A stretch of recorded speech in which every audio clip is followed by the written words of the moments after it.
आपको पता है जगन्नाथ भगवान कितनी देर सोते हैं? 2 घंटे। और वो 2 घंटे भी सोते नहीं है, वो अपनी नित्य चर्या करते हैं। श्री जगन्नाथ भगवान का मंदिर रात में कितने बजे बंद होता है ये कोई नहीं बता सकता आपको। कोई कहेगा 11 बजे, कोई कहेगा 12, कभी कभी 1 बजे तक तो मैंने दर्शन किए कितनी बार। और 3:30 बजे, सुबह 4 बजे ठाकुर जी का फिर से उत्थापन हो जाता है, बहुत जल्दी उठ जाते हैं। और ये 2-2.5 घंटे के लिए भी जो मंदिर बंद होता है उसमें भी जगन्नाथ भगवान सोते होंगे, ये संभव ही नहीं है। क्योंकि जगन्नाथ महाप्रभु अनमिष हैं। अनमिष कहते हैं, इनको कहते हैं निमिष। ये जो पलकें होती हैं इनको कहते हैं निमिष। हम सब कौन है? हम सब निमिष हैं, हम सबके पलकें हैं। लेकिन श्री जगन्नाथ भगवान कौन है? बोले अनमिष। उनके निमिष नहीं है, उनके पलकें नहीं है, उनके ये आंख बंद होने वाला जो ये एक्स्ट्रा ये ठाकुर जी ने दिया, ये जगन्नाथ महाप्रभु का नहीं है।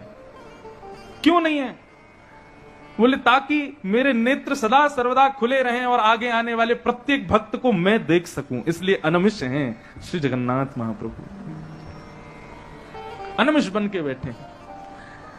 कहीं ऐसा ना हो जाए कि कोई भक्त बहुत दूर से आवे मेरा दर्शन करने के लिए और उसी समय मैं थक हार करके कहीं अपनी पलकें झपका लूं और एक क्षण के लिए जैसी मैं पलक झपकाऊं भीड़ के रेले ने, वो भीड़ का रेला उसको धक्का दे दे और उसको आगे कर दे और वो मुझे देख ना पावे, वो मुझे दिख ना पावे। इसलिए ठाकुर जी अनमिष बन के बैठे हैं ताकि मेरी पलकें गिरे ही नहीं। जगन्नाथ जी के बड़े बड़े भाव है। अनमिष पहला भाव। जगन्नाथ जी के कान नहीं है, कानों का दर्शन नहीं होता श्री जगन्नाथ प्रभु का। आंख नहीं है, कान नहीं है, इसका मतलब ये कुछ गलत मत निकाल लेना। दर्शन नहीं होता जगन्नाथ जी के स्वरूप में, कानों का दर्शन नहीं होता। क्यों?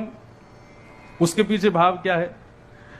श्री जगन्नाथ प्रभु कहते हैं कि कल को कोई भक्त मुझे पुकारे, हे नाथ मेरी रक्षा करो, हे जगन्नाथ पाहि माम, हे जगन्नाथ रक्ष माम।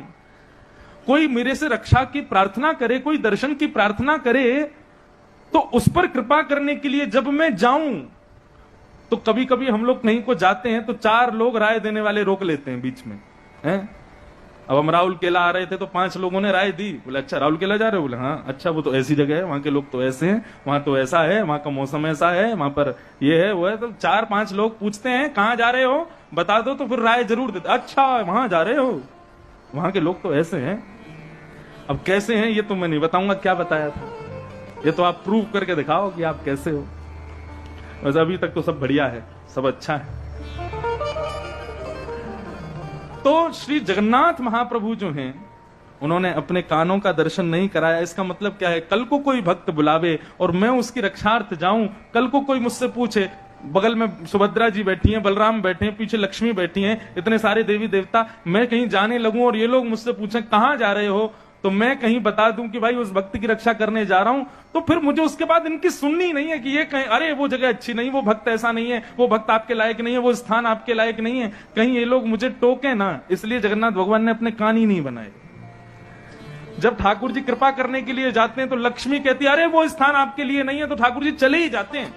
कृपा करके जब लौट करके आते हैं तब लक्ष्मी कहती है मैंने बार बार मना किया था उस स्थान पर मत जाना, आपने सुनी नहीं। ठाकुर जी कहते हैं कहां से सुनूं, कान ही नहीं है।